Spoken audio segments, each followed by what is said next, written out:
स्वर कोकिला शारदा सिन्हा का पार्थिव शरीर अब पटना उनके आवास पर पहुंच चुका है और यहाँ पे देखिए लोग श्रद्धांजलि देने पहुंचे हैं। मुख्यमंत्री नीतीश कुमार भी यहाँ पहुंचे थे और अभी शारदा सिन्हा को श्रद्धांजलि दी। हमारे साथ अंशुमन है, शारदा सिन्हा के बेटे, जो शारदा सिन्हा के आखिरी वक्त तक साथ में थे। अंशुमन जी, आप आखिरी वक्त तक साथ में थे और कई बार फेसबुक लाइव पर भी आए।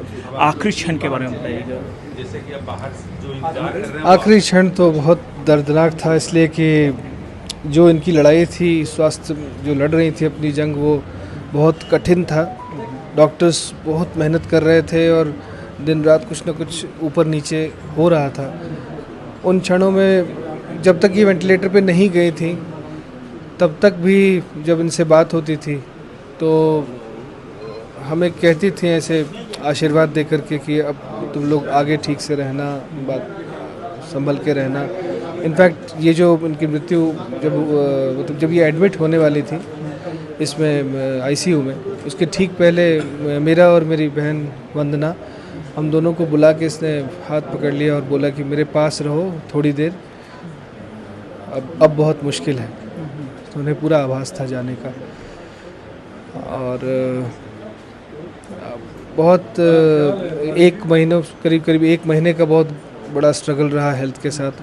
उसके पहले तो चल ही रहा था, पर गाना बजाना कभी बंद नहीं करती थी। घर में हो, कहीं भी हो, ज़रूर अपना काम करती थी और अभी भी उनके प्रोजेक्ट्स रखे हुए थे काम करने के लिए।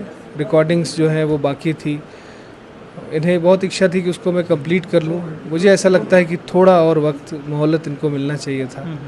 तो लेकिन प्रभु की लीला है, जब उनका बुलावा आ जाता है तो कुछ नहीं कह सकते। छठ पूजा को पूरे दुनिया में पहचान इनकी आवाज़ से हुई, क्या कहिएगा इस बारे में? और छठ पूजा के दिन ही इनकी मृत्यु हुई। बहुत बड़ा संयोग है, बहुत आश्चर्यजनक भी है।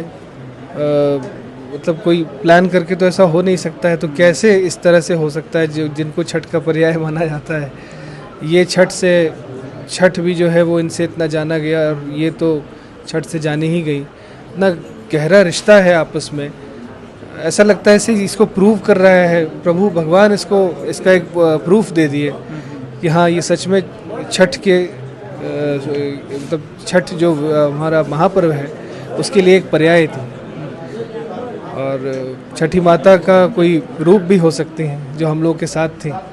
आखिरी गाना सुनने में आ रहा, छठ गीत ही शायद रिलीज करने के लिए कह रहे हैं। हाँ, आईसीयू से इन्होंने दुखवा मिटाई छठी मैया, रउए असरा हमार, सबके पुरावेली मनसा, हमरो सुन ली पुकार।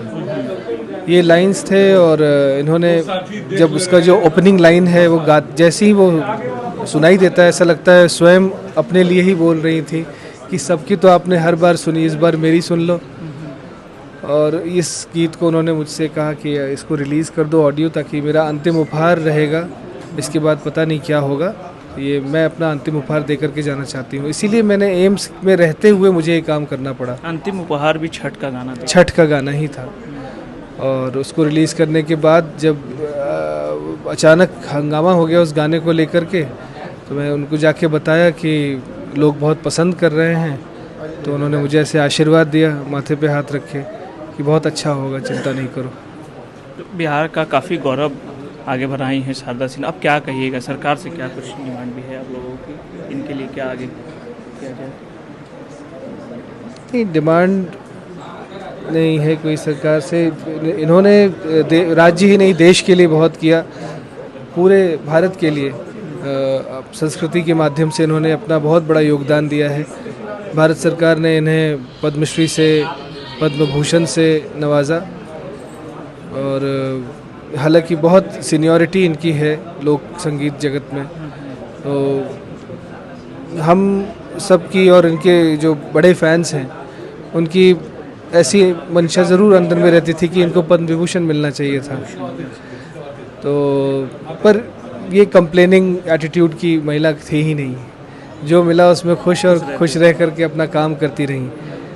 तो जाने के बाद भी लोग, सरकार के पास प्रोविजंस होते हैं, इनके सम्मान में यदि सरकार को लगे तो जो उचित लगे उनको ज़रूर सोचना चाहिए। चलिए धन्यवाद। तो बिल्कुल सोचना चाहिए। पद्म विभूषण की बात की इन्होंने, अंशुमन ने साफ तौर पे कहा जो इनको चाहने वाले हैं और लोग चाहते हैं कि इन्हें पद्मश्री तो मिल चुका है, पद्म विभूषण भी मिलना चाहिए।